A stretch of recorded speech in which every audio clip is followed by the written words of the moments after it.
अजय आलोक जी, आपसे शुरुआत करना चाहते हैं। धर्म और धर्म के इर्द गिर्द हिंदुत्व की राजनीति कर रहा, धारा 370 को हटाने की बात हो या फिर राम मंदिर पर, जो कि सुप्रीम कोर्ट का ऑर्डर था, उस पर आप अपनी पीठ थपथपाएं कि हम राम मंदिर बनवा रहे हैं, तो फिर ये धर्म की राजनीति नहीं है। लेकिन ये अगर आरती कर दें, शंखनाद कहीं कर दें, तो आप लोग परेशान हो जाते हैं कि देखिए ये तो नए नए हिंदू बने। धारा 370 को धर्म से किसने जोड़ा? हमने तो नहीं जोड़ा। हमारे लिए धारा 370 एक हटाना इसलिए जरूरी था ताकि कश्मीर को पूरी तरह से भारत का हिस्सा बना सके। एक विधान, एक देश, एक संविधान। उसके तहत धारा 370 के कारण जो अपने आप को समाजवादी या कांग्रेस कहते हैं, राहुल गांधी कह कि हमारी सरकार बनेगी तो हम 370 फिर से बहाल कर देंगे।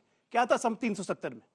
आप लोग को पता भी है, जिनको यहाँ पे आरक्षण का लाभ कितने लोग को मिल रहा है? हाथ उठाइए तो जरा। आरक्षण का लाभ किसी को मिलता है यहाँ पे आप लोग में से? धारा 370 के कारण दलितों को, अति पिछड़ों को आरक्षण नहीं मिलता था, महिलाओं को उनका सम्मान नहीं मिलता था। तो क्या ये सिर्फ मुसलमान थे, हिंदू नहीं थे? इसलिए हमने 370 उठाया। लेकिन 370 को मुसलमानों से जोड़ा कांग्रेस पार्टी ने। हम धर्म की राजनीति करते हैं। आज अगर हम बात कर रहे हैं यूनिफॉर्म सिविल कोड की, तो उसमें कांग्रेस पार्टी के जयराम रमेश से लेकर तमाम नेता आगे जाते हैं ये कहने के लिए कि, और ओवैसी जैसे नेता, कि मुसलमानों को उनके धर्म से दूर करने की कोशिश की जा रही है। धर्म की राजनीति हम करते हैं। आज हम देश की बात करते हैं तो कहते हैं कि हिंदुत्व की बात करते हो। अरे भैया, हिंदुत्व की बात करना कम्युनल हो गया, मुसलमानों की बात करना सेक्युलर हो गया। ये कॉन्सेप्ट कौन सा है? ये बताएगी कांग्रेस पार्टी जरा। हम सबकी बात करते हैं। प्रधानमंत्री का नारा क्या है? सबका साथ, सबका विश्वास, सबका प्रयास। लेकिन इनका क्या मतलब है? जिस तरह से गांधी परिवार कहे वही प्रयास, जिस तरह से गांधी परिवार चले वही संसार। ऐसा नहीं होता है। देश बदल चुका है, कांग्रेस नहीं बदली है।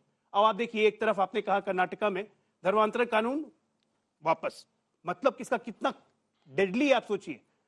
पहले कानून था तो कानून के तहत कार्रवाई हो जाती थी कि कोई अगर मुसलमान हिंदू बन रहा है, उसको बनाया जा रहा है जबरदस्ती, तो उस हिंदू पे भी कार्रवाई होती।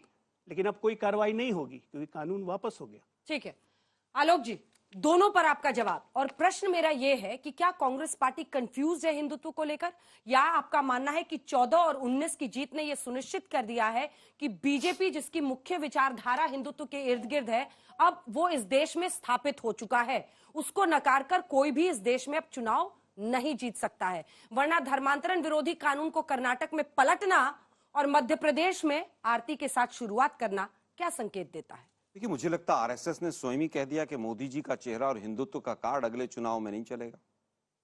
अब हिंदुत्व की वजह से 24 और 14 और 19 और कब क्या हुआ मुझे नहीं मालूम है, लेकिन अब जितनी काट की हांडी चढ़नी थी चढ़ चुकी। मैं एक एक चीज का उत्तर देता हूं। नर्मदा आरती करना तो सवालों के घेरे में, और नर्मदा के किनारे लाखों पेड़ों का गबन करना वो हिंदुत्व का हिस्सा है। महाकाल की मूर्तियां 800 करोड़ की प्लास्टिक की चाइना से बनवा कर लाकर वहां स्थापित करना और हवा में उड़ जाना, यह तो प्रखंड प्रचंड हिंदुत्व है। और उसका सवाल उठाना हिंदुत्व के ऊपर राजनीति करना है। धर्मांतरण की बात है, आज भी वहां पर एमएलसी में जो पूरी विधान परिषद थी उसमें पूछा गया कि बीजेपी आंकड़ा दे कि जबरन धर्मांतरण कब हुआ और क्या उसका डाटा था और किस बेस पर कानून लाए। ना जिस समय कानून आया उस समय आंकड़ा था, ना आज का आंकड़ा है। राम मंदिर के नाम पर सबसे ज्यादा अगर पलटू राम कोई रहा तो भाजपा रही। जब विपक्ष में थी तो रथ यात्रा निकलेगी।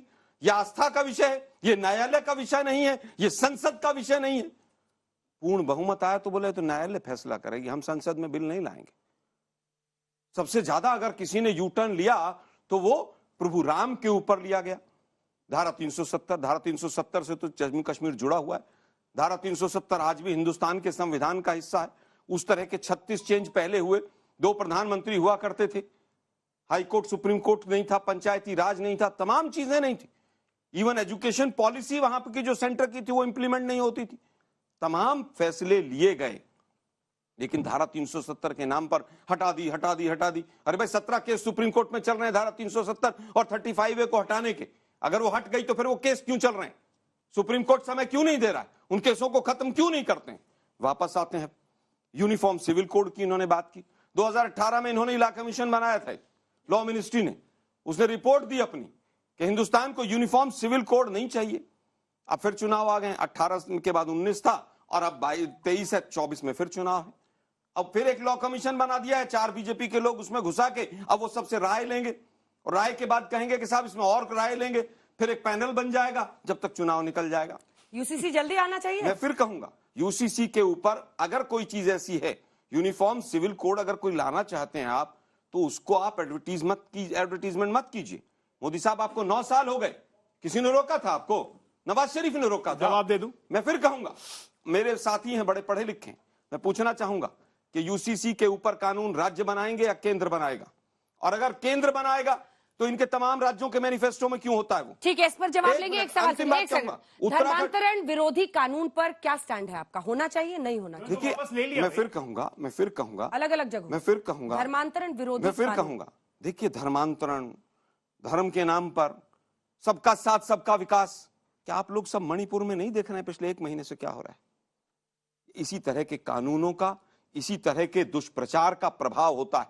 यूक्रेन और रशिया वार तो रुकवा देते हैं मोदी जी, लेकिन एक स्टेटमेंट मणिपुर के ऊपर नहीं आती है। केंद्रीय मंत्री के घरों को भी जला दिया जाता है। वहां पर जातियों को लड़ाइए, ट्राइब्स को लड़ाइए, वहां पर धर्मांतरण के नाम पर लड़ाइए।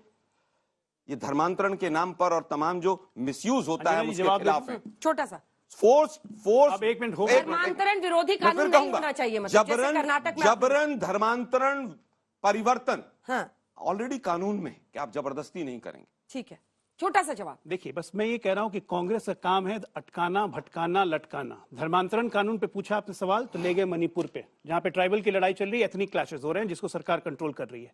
राम मंदिर की बात ये करेगी कांग्रेस पार्टी, जिसने एफिडेविट दिया कोर्ट में कह के कि राम का अस्तित्व नहीं है।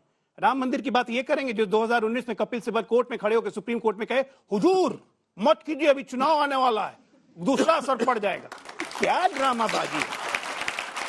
अरे रोज चेहरे बदलने की आदत है लिबासों की तरह। जरा जोर से बोलो, जनाजा भी इनका जोर से निकालेंगे।